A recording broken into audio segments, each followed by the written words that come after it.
Demain, bien sûr, Si, si, si demain, mettre c'est la Yom Kippour. diaporama te gêne pas, si mettre la diaporama te gêne pas, on verra mieux, là. Oui, Ouais. je, Si ça je te mets. gêne pas. Voilà, Pas je mets envie de la. partager quoi. Ça va comme ça? Pas envie de partager. Oui. Oui, c'est mieux. Mm. Voilà. Donc demain, c'est le jour des expiations, le jour des pardons. Yom Kippourim. Euh, Amen. Évidemment, ce que je vais dire aujourd'hui, ce que je vais vous donner comme message aujourd'hui, vous l'avez certainement entendu, parce que bon, c'est inondé, comment, le net est inondé de ça. Nous avons déjà fait une très belle étude avec Michel jeudi dernier, qui nous a Mhm. appris que nous étions saints et que nous étions déjà pardonnés, mais que ce n'est pas une raison pour ne pas faire Yom Kippour. Souvenez-vous. Mm. Mhm. Amen. Donc, Ouais. Yom Amen. Kippour, il y a deux questions qui vont se présenter à nous à Yom Kippour. Mhm. La première question, c'est le pourquoi on fait Yom Kippour. Pourquoi? Mhm. Mhm. Et la seconde question, après le pourquoi, c'est le comment. Mhm.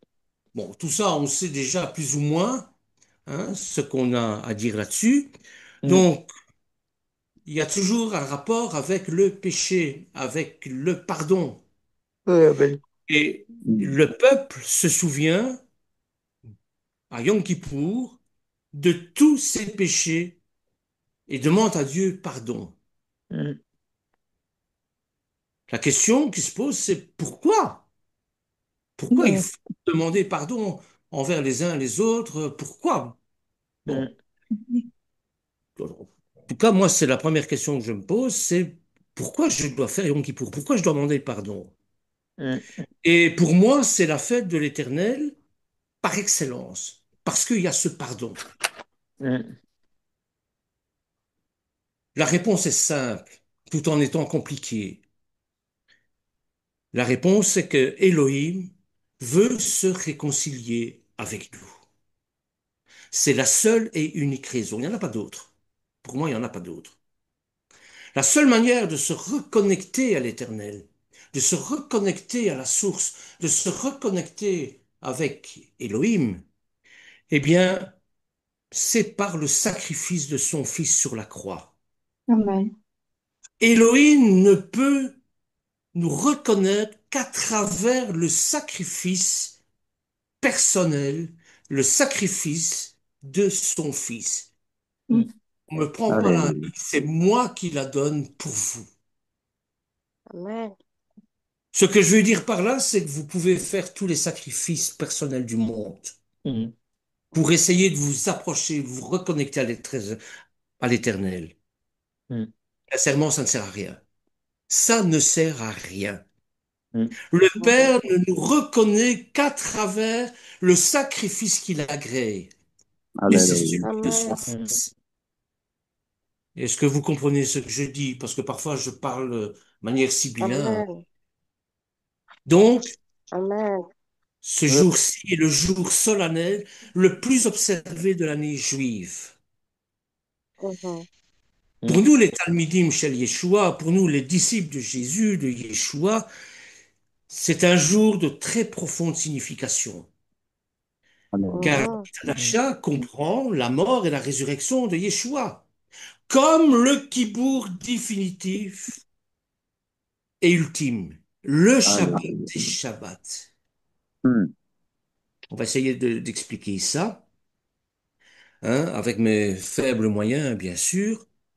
Yom Kippour, c'est la préfiguration du pardon divin. Mhm. Amen. Mhm. Et le Lévitique au Amen. chapitre 16 décrit en long, en large le rituel. Ça, c'est le comment, ça. Donc le pourquoi, c'est pourquoi on fait ça, c'est parce que on a l'envie, on a le sentiment, on a le désir de se reconnecter à l'Éternel. Amen. Mhm. Et le comment, bon, ben, le comment, c'est ce qu'on va expliquer dans le Lévitique 16. Et une fois par an, tout Israël s'arrêtait pour rechercher la purification des péchés. Amen. C'est un peuple saint, mais pour être saint, il faut se purifier. Mhm. Mm. Et Ouais. je vais dire, cette cérémonie comporte plusieurs étapes essentielles. Mais quand le Kohen Gadol, quand le grand prêtre va dans le Saint des Saints, il faut qu'il soit obligatoirement saint. Mhm. On ne se présente pas devant l'Éternel n'importe comment. Amen. Amen. Pourquoi? Parce que l'Éternel ne peut pas faire de compromis. Il ne peut pas cohabiter avec le péché. Il ne peut pas cohabiter Amen. avec le pécheur. Vous allez me dire, mais Amen. le pécheur et le péché, c'est différent. On combat le péché, mais on combat pas le pécheur. Et généralement, le pécheur et le péché vont de pair. Je sais, c'est peut-être à l'encontre de ce qu'on nous enseigne, mais bon, je pense que le péché est indissociable du pécheur à cause de la faute, à cause de la faute des origines. Donc le grand prêtre va se préparer par des ablutions avant d'entrer dans le lieu très saint du tabernacle, derrière le voile, et il va offrir un taureau en sacrifice, d'abord pour ses propres péchés, puis il va prendre deux boucs pour le peuple. Nous avons vu ça la fois dernière. Le premier est immolé en sacrifice pour les péchés de la nation tout entière, à Mhm. Israël.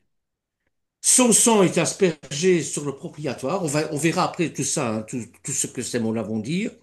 C'est un simple rappel, simplement, hein. Bon, on sait déjà, je vous dis sur le net, vous allez trouver ça en long, en large. Bon, c'est simplement un rappel que je fais ici. Et le second bouc, appelé le bouc émissaire, Azazel, lui n'est pas sacrifié, mais il est envoyé dans les airs, portant symboliquement le péché du peuple. Et pendant ce temps-là, nous jeûnons et nous nous humilions devant Adonai, Mhm. Amen. devant l'Éternel. Mhm. Il nous est dit au Lévitique chapitre 16, verset 30, en ce jour on fera l'expiation pour vous afin de vous purifier, c'est très important, et vous Mhm. serez purifiés de tous vos péchés devant l'Éternel. Frères et sœurs, par cette ordonnance, l'Éternel enseigne que le péché nous sépare de la présence divine, de la Shérina, et Mhm. que sans sacrifice sanglant, il n'y a pas de pardon. C'est dans Hébreu au chapitre 9, verset 22. Cependant, ce rituel, parce que c'est un rituel, est constamment répété et n'offre qu'une purification temporaire. Pourquoi? Mhm. Eh bien, parce que nous sommes oublieux et on préfère faire un déni comme David et Bathsheba, par exemple. Ouais. Il a fallu que ce soit le prophète Nathan qui lui montre le péché et qui lui dit, voilà, un tel homme a fait telle chose, quel est le sort qu'il mérite? Et David, sans comprendre, il dit, ben, cet homme-là mérite la mort. Et le prophète lui dit, mais mon grand roi, il s'agit de toi. Tu te condamnes toi-même. Et bien sûr, David fait repentance. Et vous connaissez l'histoire, évidemment, une merveilleuse histoire, hein. Donc, on préfère oublier, on préfère mettre de côté. Mais justement, à Kippour, ça nous rappelle les péchés que nous avons faits pour ne Mm. pas oublier. Mhm.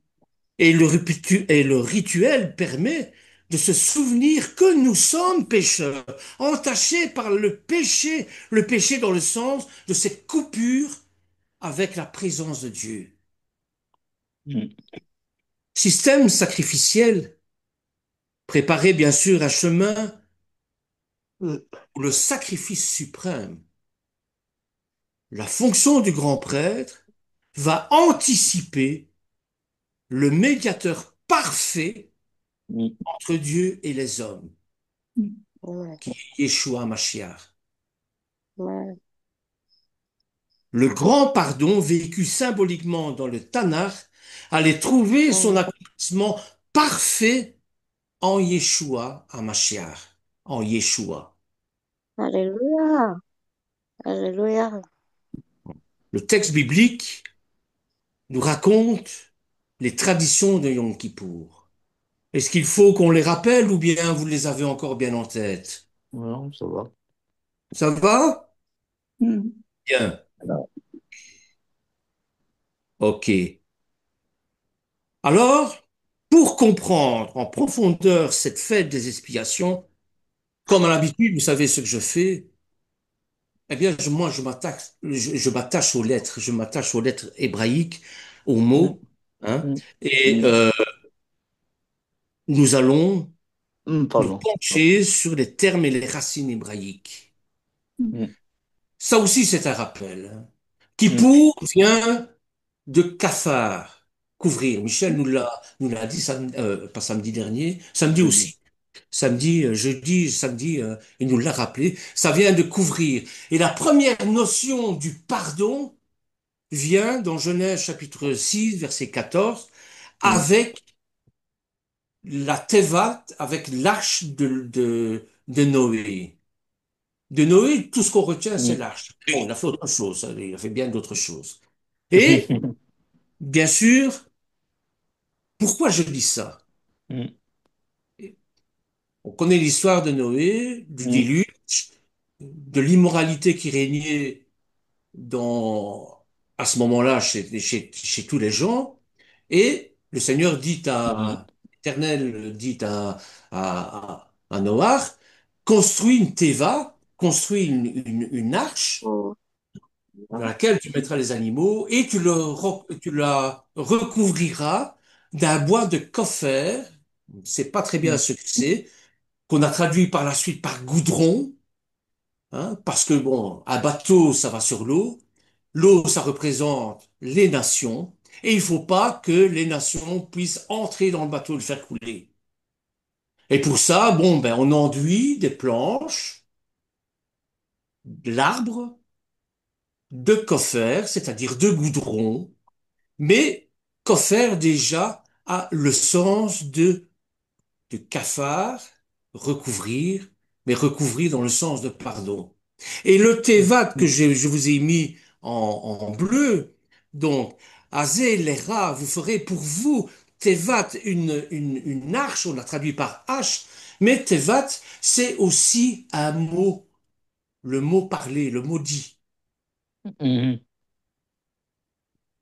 Avec l'arbre, avec du bois de coffre.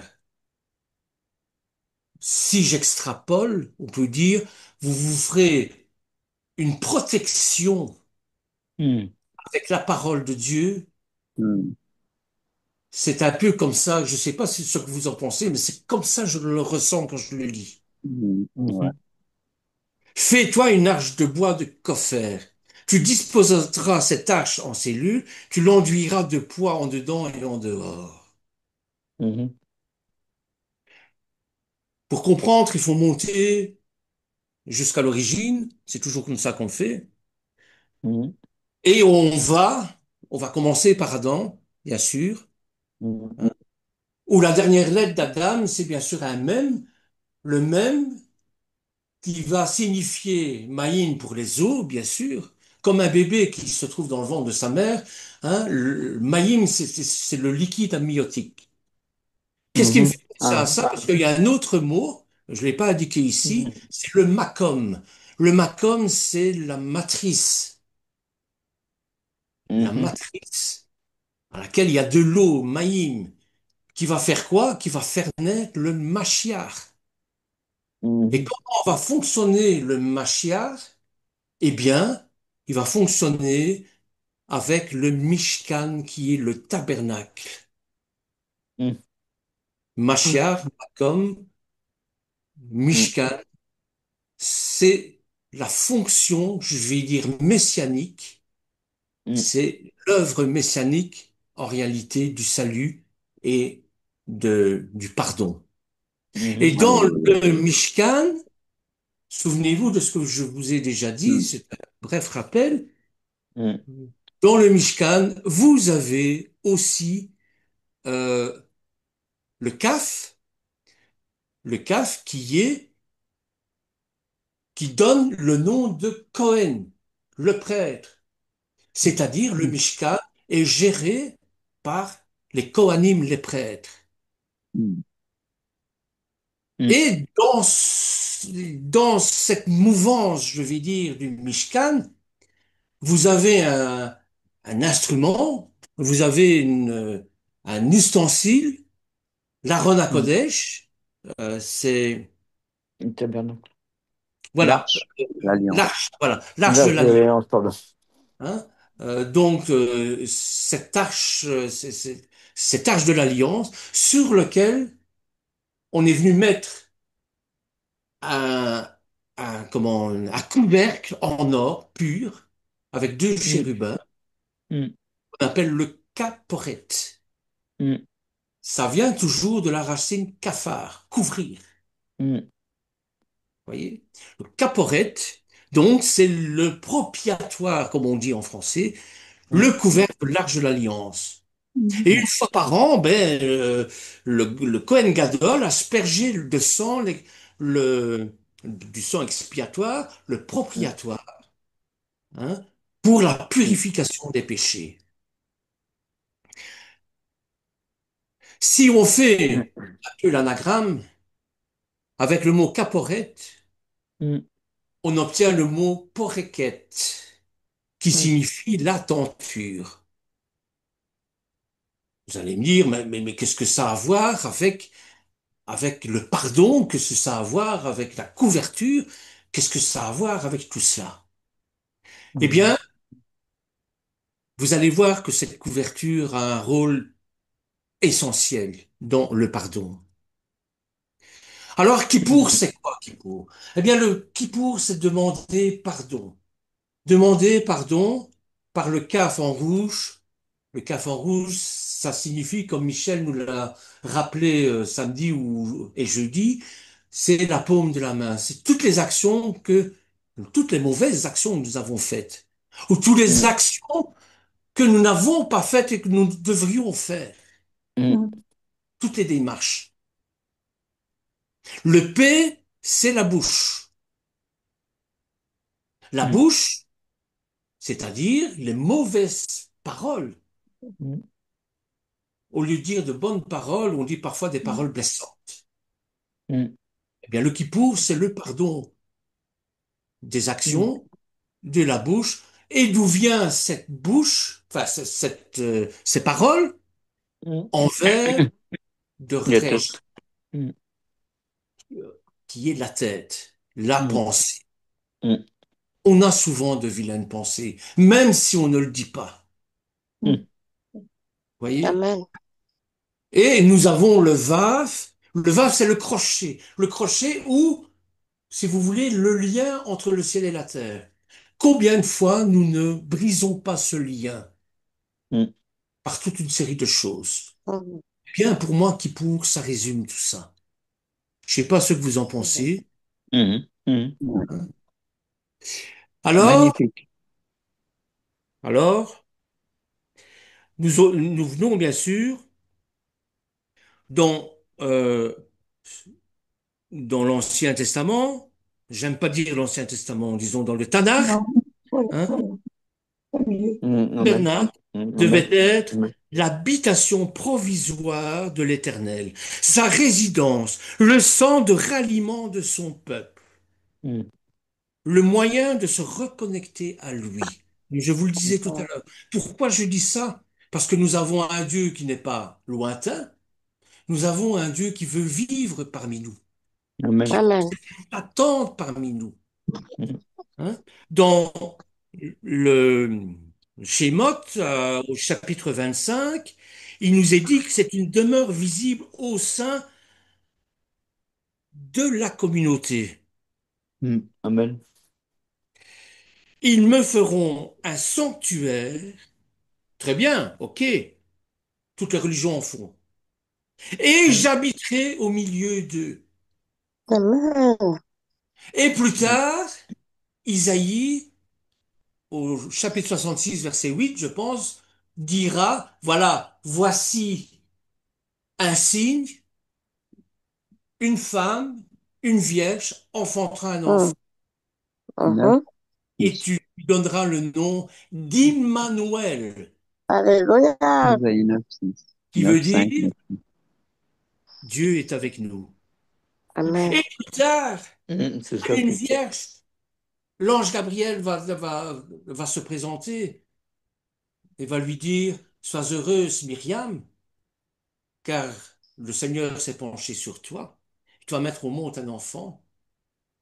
Mm. Exactement la Mhm, prophétie d'Isaïe, et tu Mhm. mm, l'appelleras Yeshua, Mm.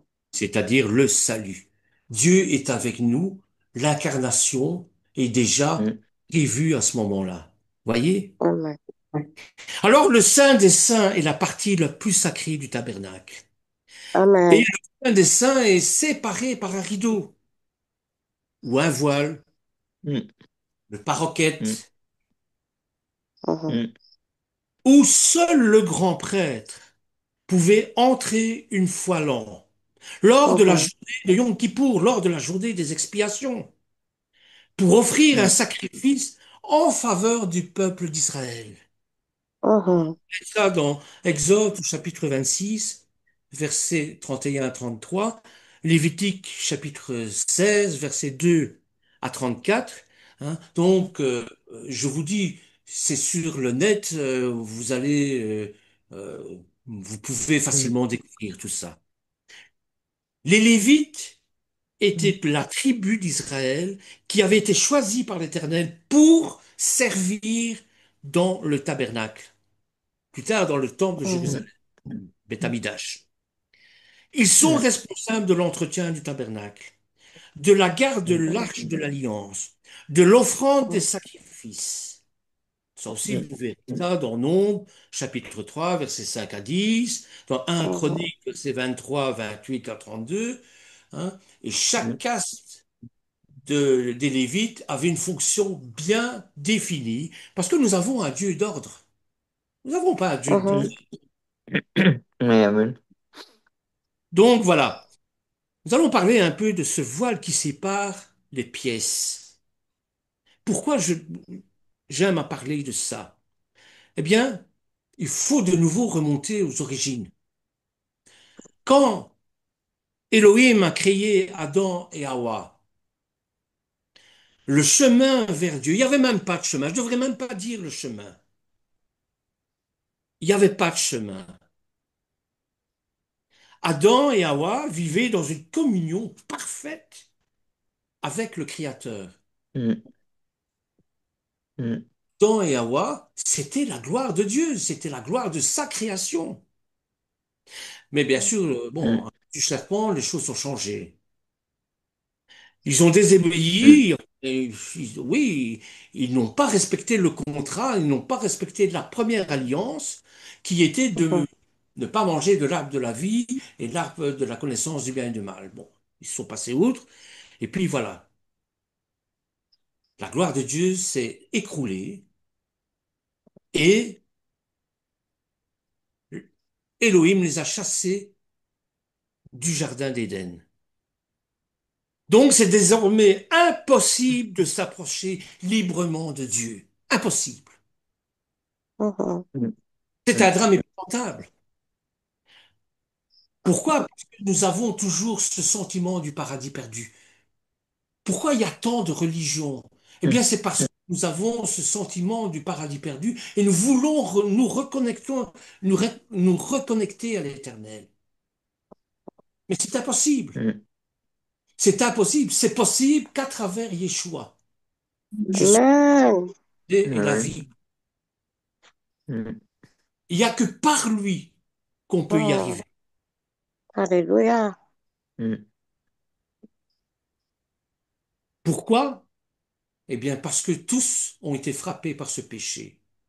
Un drame épouvantable pour mm, l'humanité. Comme il nous est dit dans Romains chapitre 3, verset 23, tous ont péché et sont privés de la gloire de Dieu. Amen. Et depuis la chute jusqu'au Sinaï, on voit que l'Éternel a un plan B. mm, mm, L'Éternel fait avancer son plan de rédemption, d'abord à travers Noach, et puis à Mm, travers Abraham, et puis à travers mhm, Isaac, et puis à ouais, travers Jacob, les 12 tribus, mm, et ainsi de amen, suite. amen, mhm,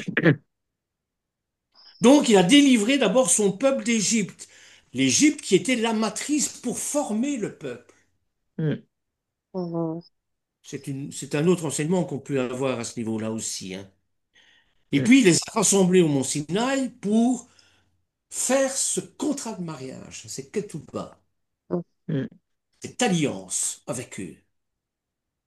Il a voulu ensuite habiter au milieu d'eux, en leur mm, demandant en Exode au chapitre 25, justement, de lui faire un sanctuaire pour lui mm, résider, pas à mm. l'extérieur du camp, pas à Outsiplou, non, à l'intérieur du camp.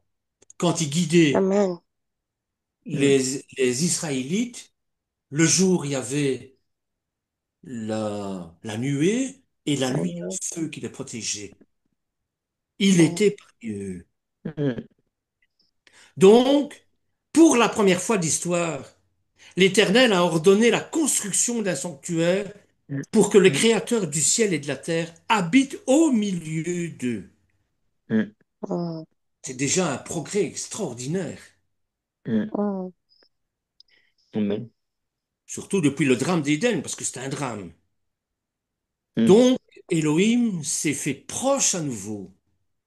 mm, Mm. Et à l'époque de Moshe, le tabernacle était le seul endroit dans le monde entier où on pouvait s'approcher de la présence de Dieu. amen, Amen.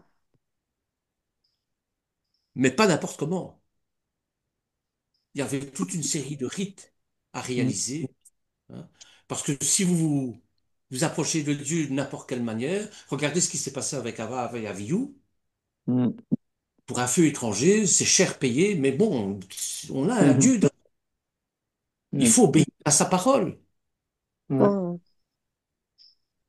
Donc, il est très difficile d'entrer dans sa présence, parce que l'accès est extrêmement limité. mm, Alors, voyons un petit peu cette structure du tabernacle, du Mishkan, hein, et mm, mm, regardez, avant d'entrer dans le lieu très saint, il n'y a pas moins de 3 rideaux à franchir, Mhm. 3 portes mm, qui sont représentées par des rideaux. mm, D'abord, un premier rideau qui permet d'entrer à l'intérieur du parvis entouré d'une clôture. C'est ce que vous voyez sur votre gauche. Désolé, l'image est un peu floue, mais ça va quand même, vous savez lire, hein. Oui, oui. mm. Donc ça, vous verrez Oui, les oui, bien sûr. détails dans Exode au chapitre 27, verset 16. Tous les Israélites qui voulaient se reconnecter à l'Éternel pouvaient entrer à l'intérieur du parvis par ce rideau. Première condition, eh bien, il faut apporter un sacrifice, un korban, comme on dit en hébreu. Parce que, je vous l'ai dit tout à l'heure, il n'y a pas de sacrifice, il n'y a pas de pardon sans sang, sans effusion de sang. Amen. Ensuite, il y avait un deuxième rideau pour entrer dans la tente au milieu du parvis. Souvenez-vous, les Lévites, pardon, étaient le trait d'union entre Adonai, Elohim, et Am Israël, et le peuple d'Israël. Le peuple d'Israël Mm. était obligé de passer par cet intermédiaire-là. Seuls les sacrificateurs, les Kohanim, pouvaient entrer par ce deuxième rideau à condition d'avoir à offrir aussi un sacrifice. sur l'autel des holocaustes et il devait se purifier dans la cuve des reins. On a discuté de ce rite-là, hein, avec Michel, souvenez-vous. Et puis, il y avait un troisième rideau. Le troisième rideau, c'est le fameux voile pour entrer dans le lieu très saint, Kodesh HaKodeshim. Seul le souverain sacrificateur pouvait entrer par ce voile, une seule fois par an. Et la tradition disait que lorsqu'il ressortait, parce que bon, je ne vais pas décrire tout le rite, mais lorsqu'il sortait du Kodesh HaKodeshim, du lieu très saint, d'abord il avait des clochettes pour voir s'il était bien vivant, et puis lui avait attaché une corde, parce que bon, personne d'autre que lui pouvait entrer là, à condition qu'il soit saint, pur. Il fallait toute une série de rites pour atteindre cette purification et cette sainteté.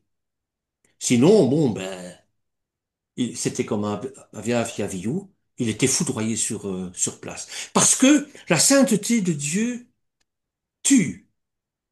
La sainteté de Dieu ne, ne supporte pas de vivre avec quelqu'un qui ne soit pas pur, qui ne soit pas sanctifié. Il y a plusieurs purifications. Il y a la purification du péché aussi, mais il y a des purifications rituelles. C'est à ce moment-là qu'on parle de purification rituelle. Pourquoi? Mais parce que bon, il y a toujours un rapport avec la mort. Et comme l'apôtre Paul le disait, le péché, c'est la mort.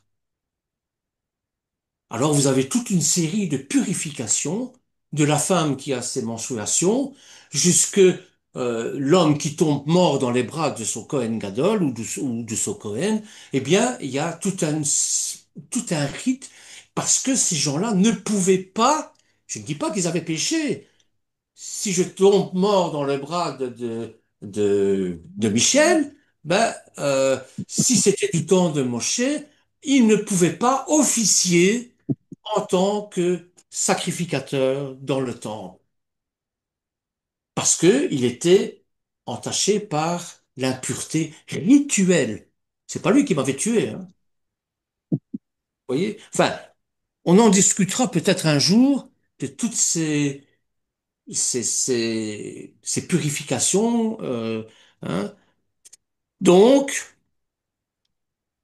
le souverain sacrificateur pouvait entrer par ce voile une seule fois l'an, et la tradition dit qu'une fois qu'il était sorti, il prononçait le nom d'Adonai.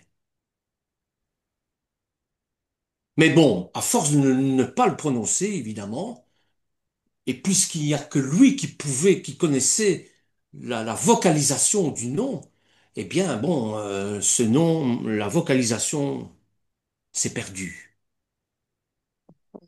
Et c'est quand même, le tétragramme, quand même quelque chose de tellement fort, de tellement puissant, qu'on préfère Adonai ou Hachem, des noms de substitution. Pourquoi? Parce que chaque lettre est une force de création en elle-même. C'est une force divine. C'est ma conception des choses, bien sûr, hein. Donc, le sacrificateur, le Kohen Gadol, à condition qu'il vienne avec le sang du sacrifice pour l'expiation de ses propres péchés, des péchés de sa famille, des péchés de tout le peuple, entrer dans le Saint des Saints. Il entrait dans la nuée. Et là, il y a un très beau terme. Les termes en hébreu sont, c'est de la poésie presque. Il fusionne avec la nuée qui se trouve entre les ailes des chérubins. Il fusionne au point qu'on ne sait pas ce qui s'y passe, on ne sait plus ce qui s'y passe. Je trouve ça tellement beau. Donc, il n'y a pas d'eau d'entrée hein, dans le Saint des Saints. Je ne sais pas si vous voyez, mais il n'y a pas d'eau d'entrée, pas de porte arrière, pas de porte dérobée, pas de côté, il n'y a rien. Et pour les pécheurs, la seule façon d'entrer dans la présence de Dieu Saint, c'était au moyen d'un sacrifice sanglant. 3 rideaux.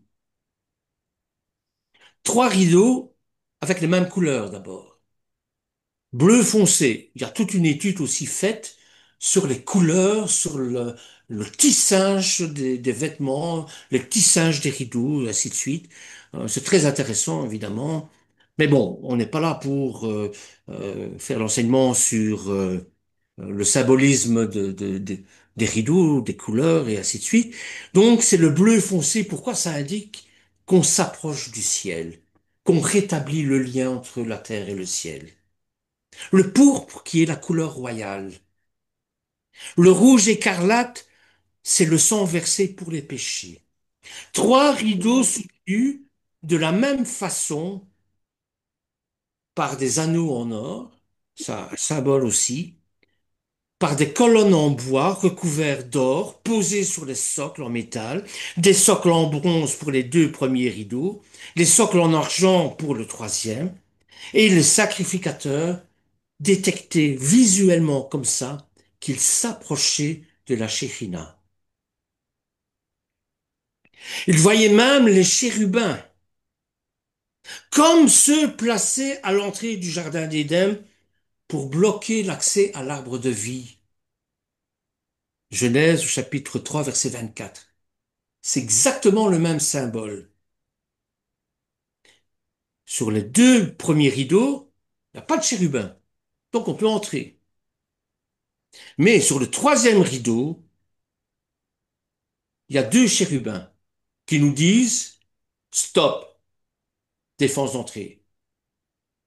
Ici, c'est terminé, vous n'allez pas plus loin. Et même les plus privilégiés en Israël n'avaient pas un accès direct à la présence de Dieu. En Exode, au chapitre 26, verset 33, il nous dit que le voile servira de séparation entre le lieu saint et le lieu très saint.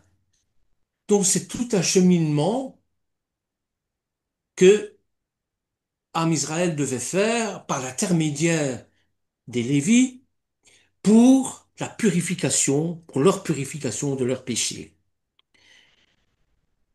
Dieu était présent parmi son peuple, mais il y avait une séparation entre eux et Adonai.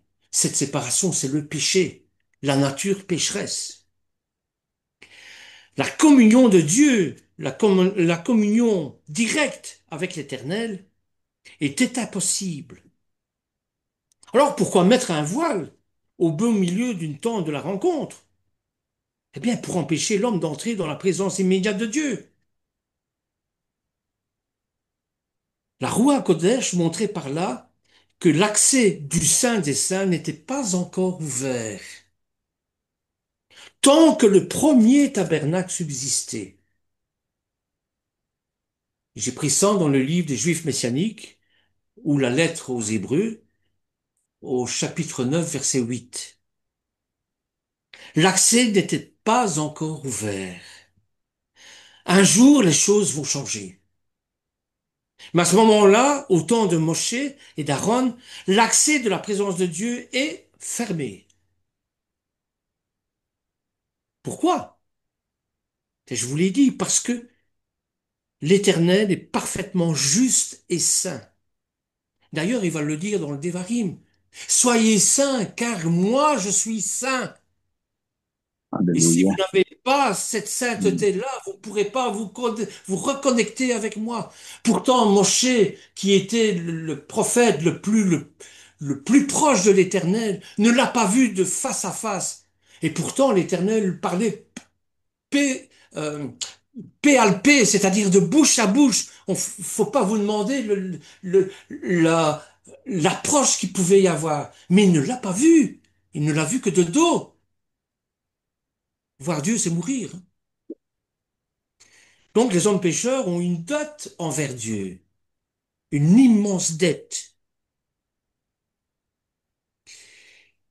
Et Adonai est indigné par le péché. Les hommes pécheurs ont une dette envers lui. Il faut qu'elle soit payée, cette dette. Et cette dette va être payée par le sang. Et tant que cette dette n'est pas payée, personne ne peut supporter la présence de Dieu. C'est cette sainteté qui peut tuer. Et j'ai en tête ici l'histoire d'Ouzia. Vous connaissez l'histoire d'Ouzia avec l'Arche de l'Alliance. Les Philistins capturent l'Arche de l'Alliance parce que ils se disent, si on capture l'Arche de l'Alliance, eh bien, nous allons conquérir le monde parce que c'est la puissance incroyable de l'Éternel, du Dieu des Israélites. Mais c'est l'effet inverse qui se passe. Oui, ils ont capturé l'Arche de l'Alliance, mais ils ont eu tout un tas de malheurs. Au point même qu'ils ont trouvé que l'arche de l'Alliance était une malédiction et ils ont prié les Israélites de reprendre leur arche. Et ils sont allés la Amen. chercher, sont allés chercher l'arche, ils l'ont mis sur un plateau et le plateau, évidemment, lors du voyage, est tombé dans une ornière.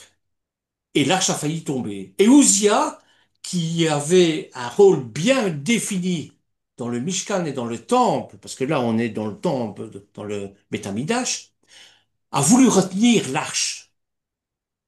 Il en est mort. Il y a autre chose. L'étude nous révèle autre chose.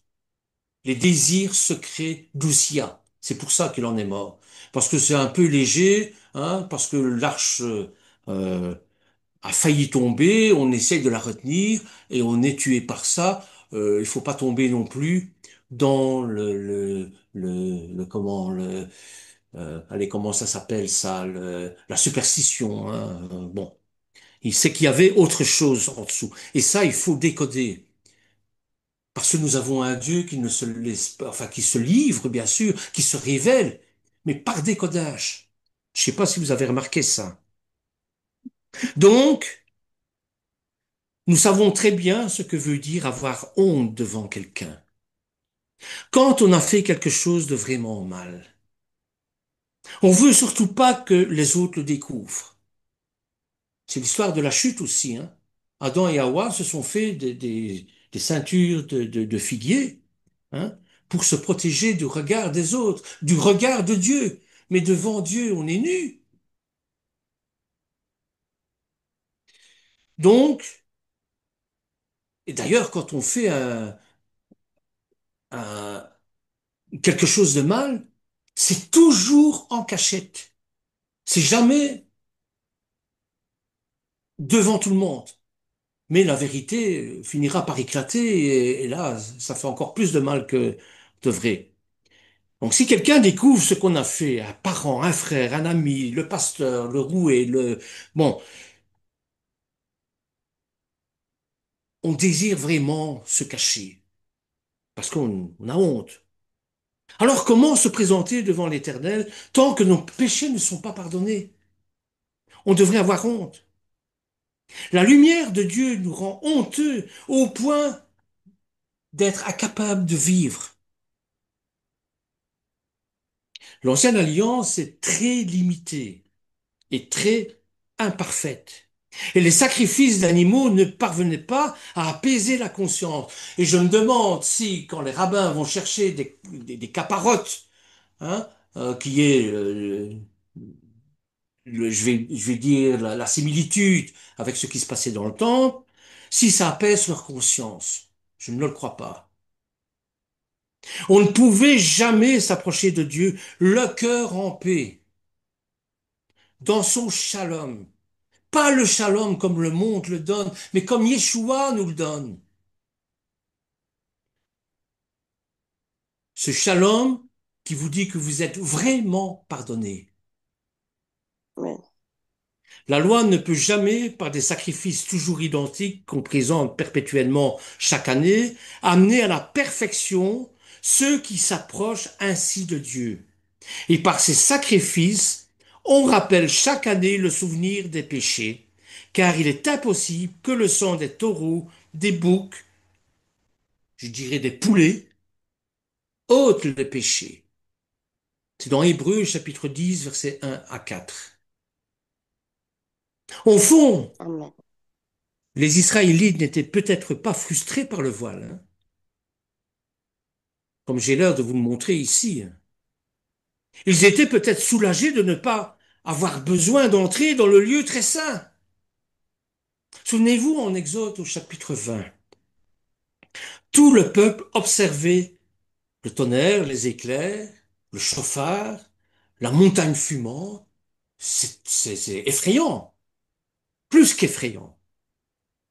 Et le peuple tremblait et restait loin de la montagne. Il disait même à Moshe, parle-nous, toi, et nous écouterons, mais que Dieu ne nous parle pas, de peur que nous mourions. Exode chapitre 20, verset 19. Ah, il faut faire très attention quand on s'approche de Dieu. Il faut vraiment faire attention. Comme je vous disais au départ, au point de départ, Dieu n'agrée que le sacrifice de son Fils et nous voit que à travers le sacrifice de son Fils. C'est très beau, très glorieux de vouloir s'approcher de Dieu, mais on ne le fait pas n'importe comment. Mais c'est aussi un endroit très dangereux, parce qu'il y va de notre vie, vie terrestre, mais vie spirituelle aussi. Alors nous avons besoin d'un médiateur. Alors pourquoi un voile de séparation? Eh bien, pour permettre à des représentants du peuple d'entrer au moins dans le lieu saint. Le voile séparait le lieu saint du lieu très saint. Et s'il n'y avait pas eu de voile, des sacrificateurs n'auraient jamais pu entrer et intercéder pour le peuple. Jamais. Ils n'auraient pas osé d'ailleurs, hein. L'Éternel, dans sa miséricorde, a bien voulu mettre une séparation pour que les sacrificateurs puissent au moins s'approcher de Dieu, mais pas fusionner dans sa présence. Et c'est là, dans le lieu saint, qu'il représentait le peuple. C'est là que Dieu rencontrait son peuple chaque jour par l'intermédiaire des sacrificateurs. Et c'est là que se trouvaient les trois objets symboliques.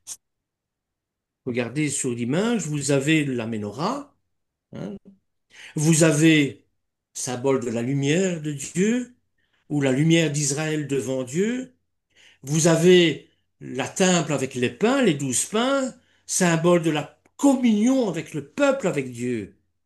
Les encens, être en odeur de sainteté, ça vient de là, c'est le symbole des prières que le peuple faisait et qui devait monter vers l'Éternel pour être agréé, évidemment.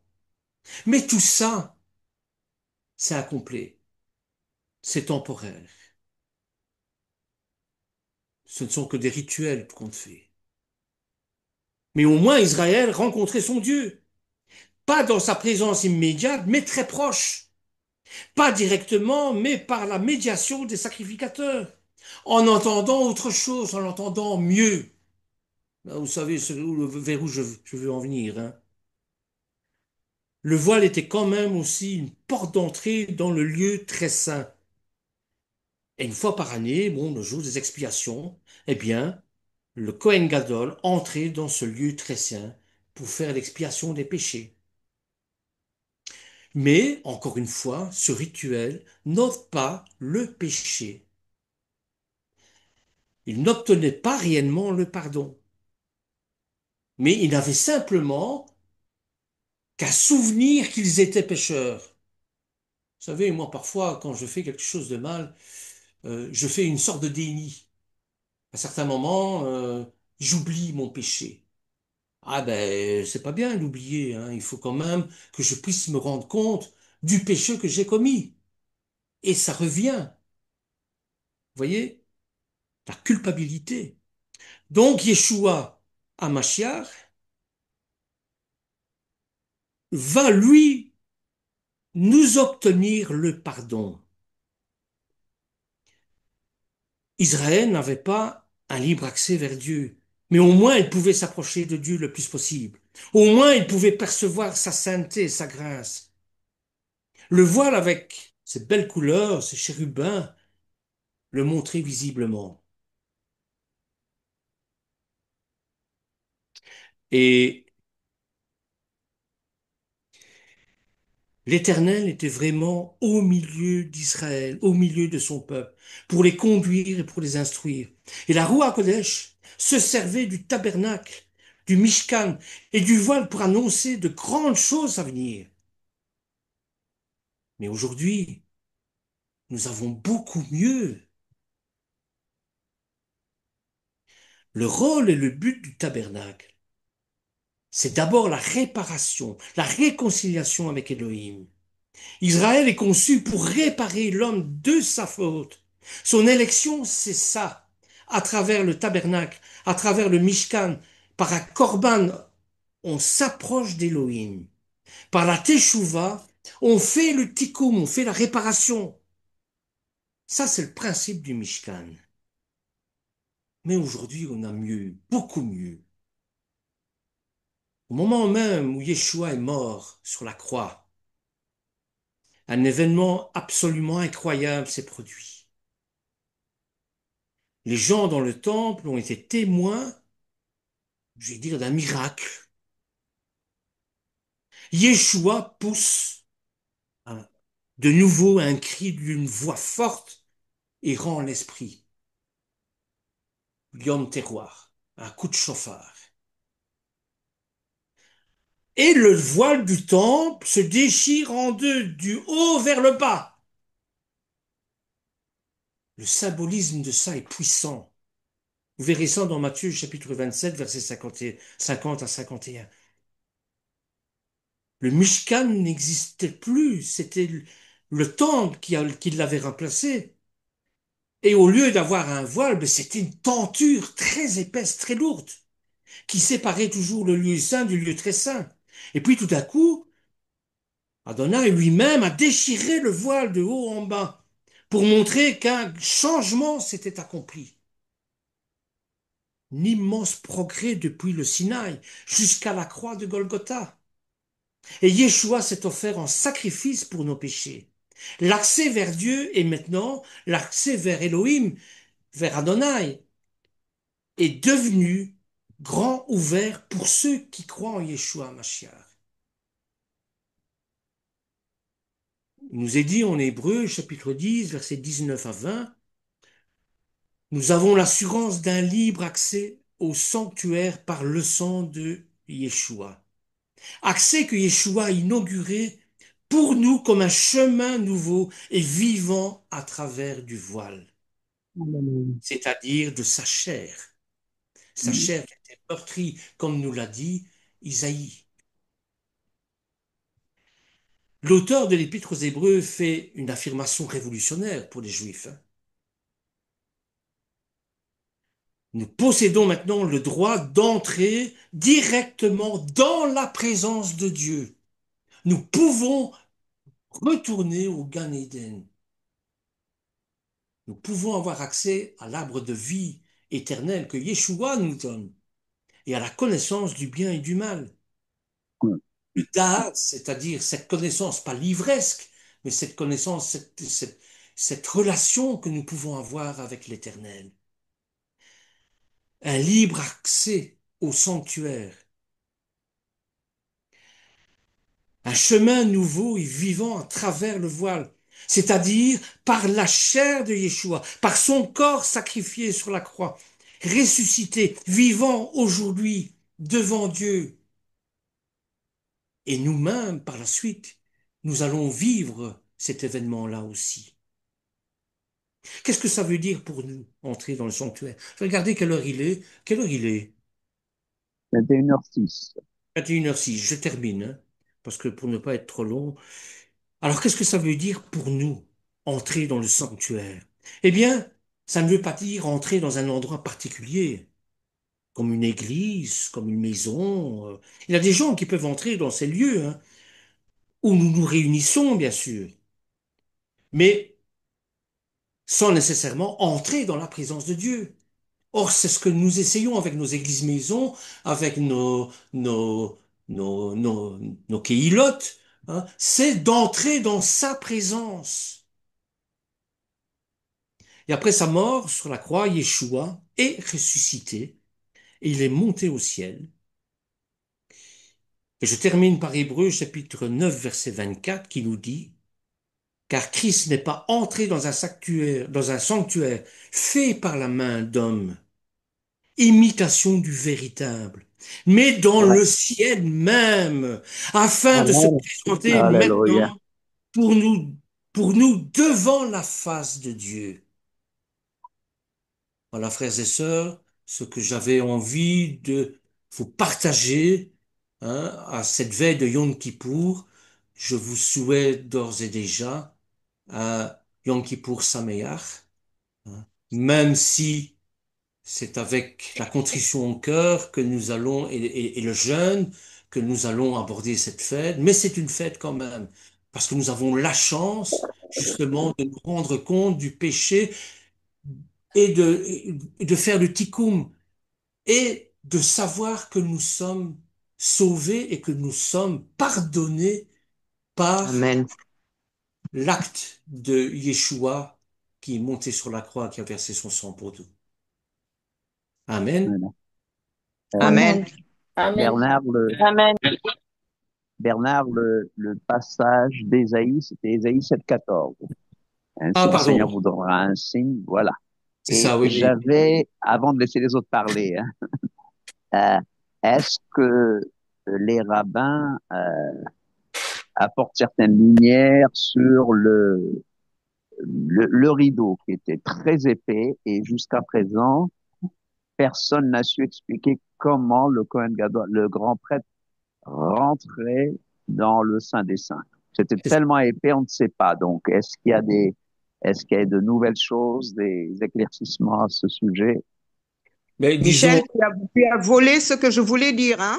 Ah bon, d'accord, disons, d'accord. Non, non, attends, comme ça, il va nous expliquer à tous. Voilà. Hmm. Parce que le rideau, il était tellement épais, il paraît, hein, 20 centimètres d'épaisseur, ce qui est énorme. Donc, Ouais, apparemment, il passait par en dessous. Et moi, je me dis, imaginons un peu, il avait le sang dans une main ouais, ouais. et il devait soulever le rideau. Ça nous montre une humiliation pour nous tous. Hmm, Nous ne pouvons pas entrer dans la présence de Dieu sans nous humilier. Nous hmm. humilier, c'est nous, en quelque sorte, nous rabaisser devant l'Éternel. Et comme ça, après, il va répondre à l'autre. J'avais une autre petite chose, peut-être sans importance, mais important pour nous aujourd'hui. Quand l'Éternel donne des dimensions pour le tabernacle et tout, et quand Hmm. il dit à Moïse, selon le modèle que moi je t'ai donné, je pense qu'en ce moment, nous sortons de l'ordre du modèle, nous sortons de tout. Voilà, peut-être que Exactement. vous pourrez expliquer mieux que moi. non, non, c'est très bien expliqué, c'est exactement ça. Et c'est vrai qu'il y avait tellement un brouillard. Enfin, c'est certains rabbins comme Tatoui et Dinovich qui parlent de ça, qui dit que le Kohen Gadol fusionnait complètement avec l'Éternel, au point même on ne savait pas très bien ce qui se passait là-bas.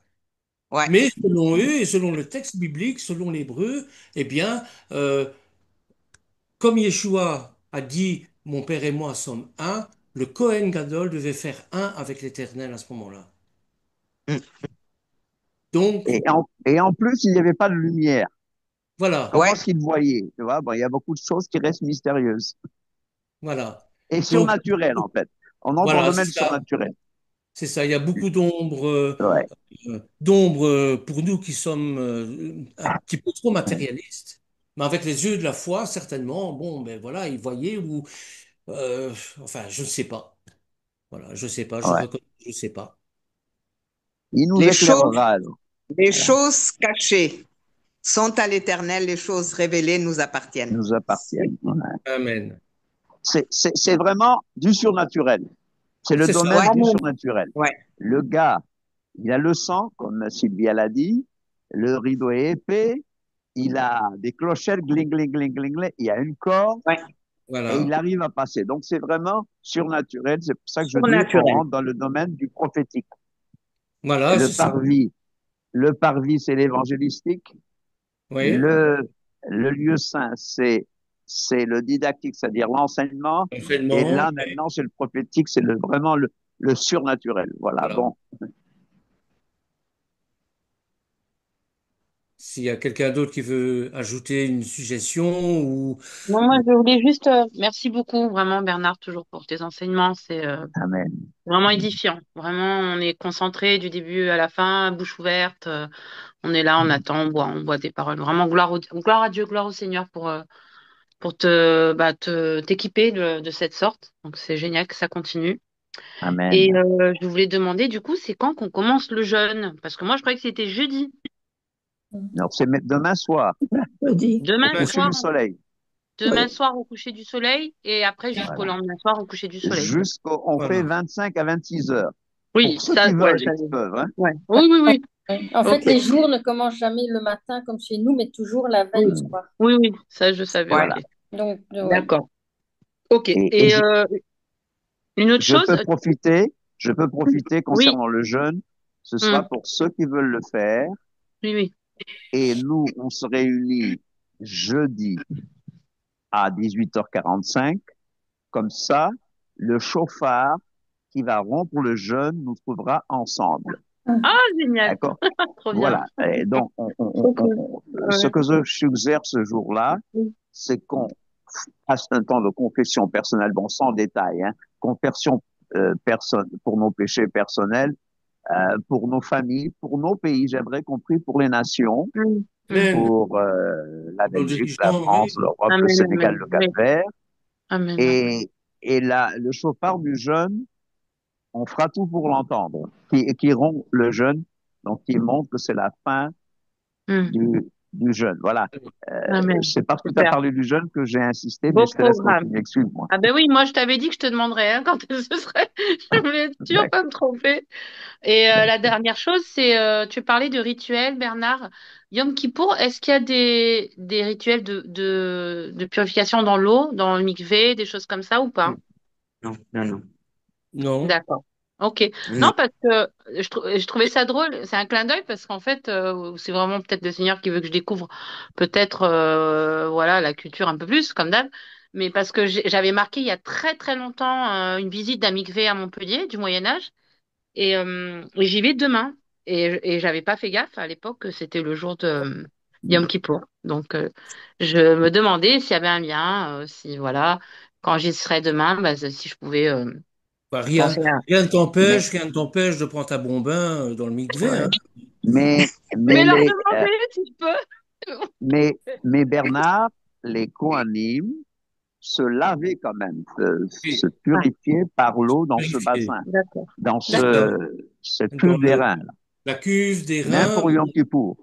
même pour... Et Oui, Mhm. oui. le grand prêtre, comme on l'a montré la dernière fois, venait se laver aussi les mains. Donc, il y avait Oui. toujours, Oui. voilà. Et D'accord. ainsi que Merci beaucoup. les ustensiles saints Ouais. bon, et les animaux aussi étaient lavés par des... L'intérieur des Absolument. animaux, oui, bien lavé à partir de la cuve. Ah oui. Ouais. Alors, il y a beaucoup de mystères parce qu'une cuve qui n'est pas de l'eau qui coule, comment est-ce qu'elle reste propre? Bon, il y a beaucoup de choses. C'est Bon, ça. bon, C'est ça. on va pas compliquer les Non, choses. il Déjà, devait, d'après moi, hein, ça c'est moi, il devait prendre l'eau et laver dehors. C'est ah, pour hein, cela qu'on sait que avant d'entrer dans le parvis et tout, il y avait beaucoup de saleté, hein? ouais. Avant le parvis. Ouais, Certainement. ouais, ouais. Ouais. Mais ça nous montre, c'est extraordinaire, ça nous montre l'importance de Yeshua. On nous dit, Oui, euh, dans Hébreu, il dit que le rideau, c'est son corps. En fait, oui, il voile sa divinité. Il est complètement humain. Fils de Dieu, ça ne parle pas de divinité, mais ça parle de non, l'humanité. Mais il va voiler sa divinité à travers son corps. à travers son Il corps, oui. prend une forme humaine et ce qui devient encore un objet de scandale pour beaucoup. Quoi. Comment un homme Amen. peut-il être Dieu? Bon, Amen, voilà. amen. Ouais. Mais Nous Merci rapporte- tellement. C'est ce que nous rapporte de nouveau au début, avec la chute, lorsque Adam et Hawa perdent leur gloire, euh, hmm, la lumière de Dieu, la lumière oui, se dit or, Et quand ils ont perdu cette lumière, eh bien, donc, cette gloire de Dieu, or s'écrit différemment. C'est toujours or, c'est toujours la prononciation de or, mais avec un ayin cette fois-là, c'est-à-dire avec le regard. Donc, il va falloir chercher la gloire de Dieu. Elle nous est plus donnée comme ça. Ouais, Donc, c'est exactement. les habits de peau, c'est ça. Les habits de peau, euh, certains évangéliques m'ont dit, écoute, c'est le premier sacrifice dans la Bible, on a tué des animaux pour nous couvrir de peau. Non, en hébreu, c'est pas ça qu'il est marqué. Les habits de peau, il faut faire un parallèle entre or, ayin, vaf, resh et aleph, vaf, resh. Avant, c'était la gloire de Dieu avec le aleph qui faisait la lumière, c'est-à-dire cette gloire Mm. dont nous étions revêtus et qu'on va se revêtir aussi par la suite. Mais quand on a perdu ça avec le péché, à ce moment-là, ce sont des habits de peau, mais avec un aïn, c'est-à-dire avec le regard. C'est-à-dire maintenant, il va falloir chercher la gloire de Dieu. Nous avons perdu cette gloire, cette lumière-là. Mm. Voilà. Bon, c'est une interprétation que je Non, donne. Bon, mais, mais ça va tout, excusez-moi, je parle trop, mais ça va exactement avec ce que tu as dit tout à l'heure. Tu as parlé de purification. hum, Donc, dans la première alliance, bien que les choses étaient temporaires, l'Éternel donnait toujours au moyen de se purifier pour c'est ça. pouvoir être à la hauteur. Alors, on nous demande, mais on n'a plus besoin de Yom Kippour, mais les gens oublient qu'il y a toujours aussi la purification et Ouais. Yeshua l'a démontré le jour au repas pascal, au repas au Seder, quand il a lavé les pieds de ses disciples. C'est ça. Ouais. Vous êtes purs, vous êtes déjà purs. Mhm. Parce que Pierre lui dit, alors lave-moi en entier. Non, vous êtes déjà purs. Il va leur laver les pieds. C'est-à-dire qu'en marchant sur la terre, On nous nous ramasse les salissons. péchés. Voilà. Donc, Yom Kippour nous rappelle cette purification. En fait, la confession même, dont on a beaucoup parlé, homologuée en hébreu, Mhm. pardon, en grec, c'est une façon de se purifier devant Dieu, d'atteindre cette purification, un lavage des pieds. Nous C'est sommes ça. déjà saints, nous ne sommes plus pécheurs. J'ai insisté, nous sommes saints, nous ne sommes plus des pécheurs, nous sommes des saints, nous n'avons qu'une seule nature, mais en marchant sur cette terre, il y a Mhm. cette purification des pieds, on peut l'appeler sanctification, bon, c'est lié, purification, il y a cette purification, et Yom Kippour nous rappelle en fait cette purification, et les rabbins disent que c'est un éternel commencement. C'est pas une répétition, mais en fait, c'est un éternel commence, un éternel recommencement. Excusez-moi, je laisse les autres parler.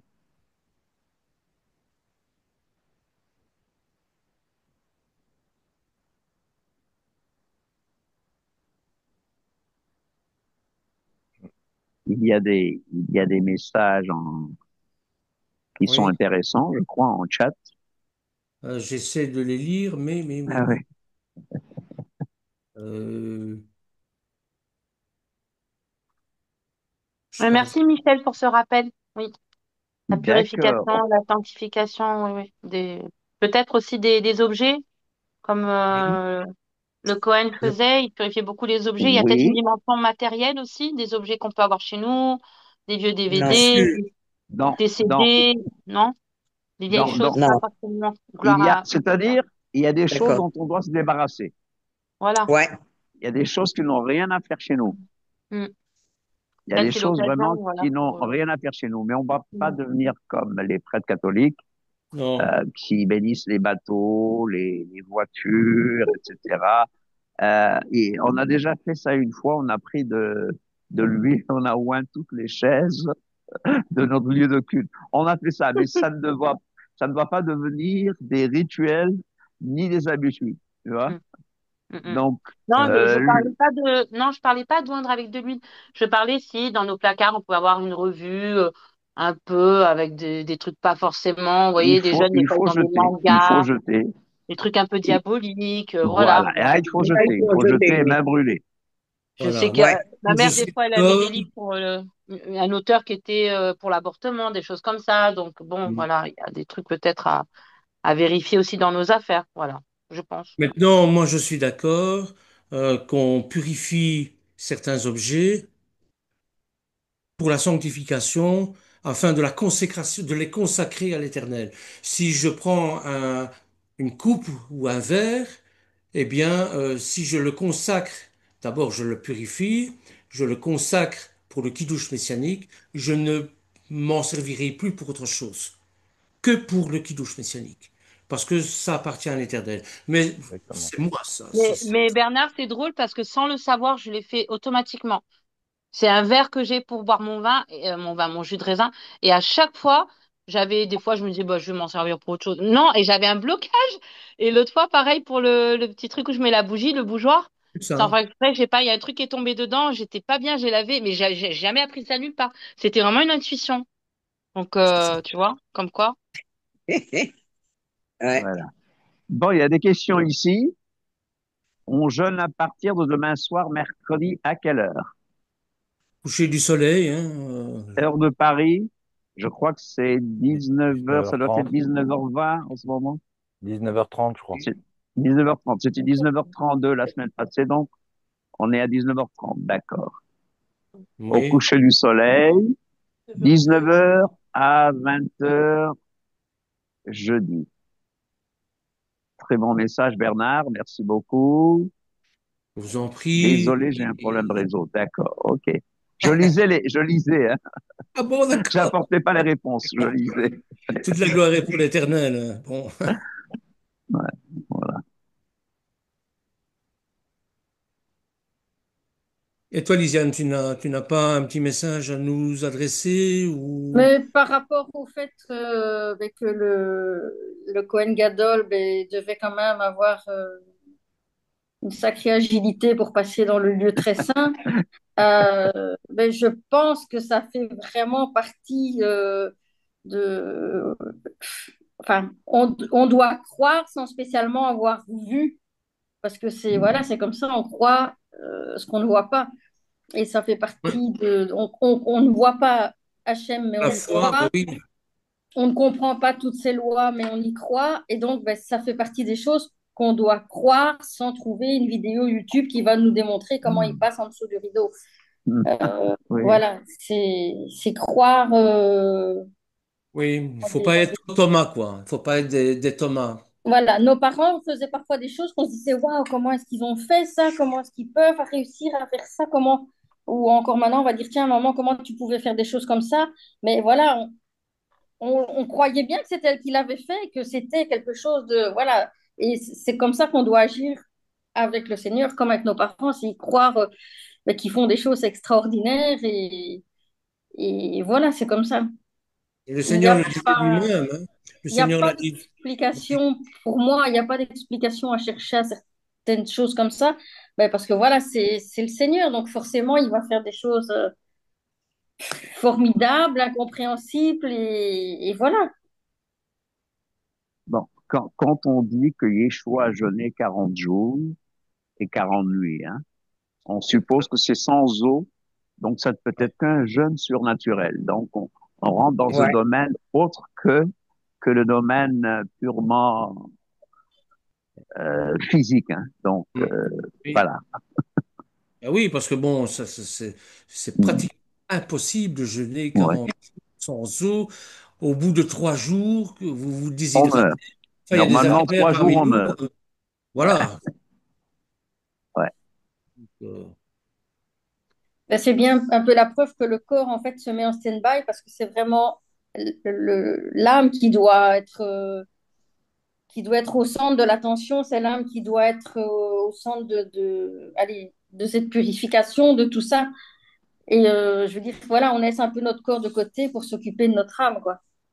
Et donc, c'est cette force voilà, qu'on n'a pas toujours, mais que, voilà, qu'on doit avoir et que lui nous montre que, voilà, c'est possible, quoi. Donc voilà, si vous voulez vous reconnecter à l'Éternel, adressez-vous à Yeshua, parce que c'est lui qui dit, je suis le chemin, la vérité et la vie. Nul ne vient au Bon, Père que par moi. Saraya dit, je n'ai pas entendu la conclusion de l'enseignement à cause du réseau, donc on lui Ah, enverra l'enseignement là. oui. Saraya, c'est Sidonie, hein. Sinon, on est d'accord. Ok. Elle a changé de nom. Elle a changé de nom depuis samedi, oui, c'est vrai. C'est pas Sidonie de Lambic. Et Cameroun est parmi nous. Le jeûne de Yom Kippour, c'est sans eau, mais les Juifs ne boivent pas jeudi. Moi, je ne boirai pas jeudi, mais soyez sages. Oui. Soyez sages. Ce n'est pas mis dans la Bible que c'est sans eau. OK? Et d'ailleurs, la Bible n'a même pas dit de jeûner, la Bible dit de s'humilier. On conclut Voilà, que c'est ça. c'est un Humiliez jeûne. vos Voilà. âmes. Voilà. La Bible dit humiliez vos âmes. Il ne dit pas Oui. jeûnez, mais Voilà. humiliez vos âmes. Ça Voilà. fait une différence quand même, une grosse différence. Est-ce que je n'ai vu mon état? Il faut, Saraya. il faut pas mettre sa santé en péril En pour... péril, E- tout à fait. Exactement. Ne pas mettre sa santé en péril, soyons sages. Voilà, c'est ça. Surtout si on a des traitements en continu. Oui. Exactement. Et si on a des Exactement. traitements lourds, bon, il ne faut pas jouer avec sa vie. L'Éternel ne nous demande pas de jouer avec notre vie. Oui. Exactement. Surtout que l'Éternel n'a pas besoin de notre jeûne. C'est nous qui avons besoin de jeûner. Oui. L'Éternel n'a pas besoin de notre jeûne. Yah n'a pas besoin de notre jeûne. Absolument. Il n'a Ouais, pas besoin de nos sacrifices non plus. Amen. exactement. Il le dit d'ailleurs chez un des prophètes, il le dit, j'en ai marre de vos sacrifices qui puent, j'en ai marre de tout ça. Ouais. Vous Je me... hais vos assemblées. Voilà, c'est C'est ça. dans Ésaïe. Ésaïe, le début Ouais, d'Ésaïe. C'est ouais, Ésaïe. ouais. Voici le jeûne que j'agrée. S'occuper Amen. des orphelins, de la veuve. Oui. Ésaïe 58, c'est ça? Oui, je pense. 58, hein? Très bien. Voilà, mes frères et sœurs, si vous avez d'autres suggestions, d'autres questions, n'hésitez pas. Faites ça sur le YouTube. Bon, vous Ouais, pouvez poser vos questions par la suite. Et ouais, bon, Michel se fera un plaisir d'y répondre. ouais. Ce message, on peut le retrouver sur YouTube, demande Phil, bien sûr, David est tellement efficace que dans 1 heure, je crois que ce Oui, sera tout à déjà fait. sur YouTube. Ce C'est sera ça, fait. David? Oui, oui. Amen. Dès que la réunion est terminée, en fait, j'extrais la vidéo et je la dépose sur YouTube. C'est Amen. vrai qu'il est très efficace, hein? Oui, il Merci. faut l'encourager. David, Ouais, on C'est bien. t'encourage. des fois, c'est pas 1 heure, Merci, c'est 10 David. minutes plutôt. Comme quoi, Ouais. chacun a sa mission. Voilà, Amen. exactement. Et même samedi, Chacun est une pierre de l'édifice. À Amen. Exactement. chacun de remplir Samedi, l'œuvre que le Seigneur lui réserve. Tout à Amen, fait, amen. tout à fait. ouais, samedi, j'ai improvisé un- une vidéo et puis il l'a mis sur YouTube et j'étais même surpris et content, bien sûr. Mais voilà, Voilà. voilà.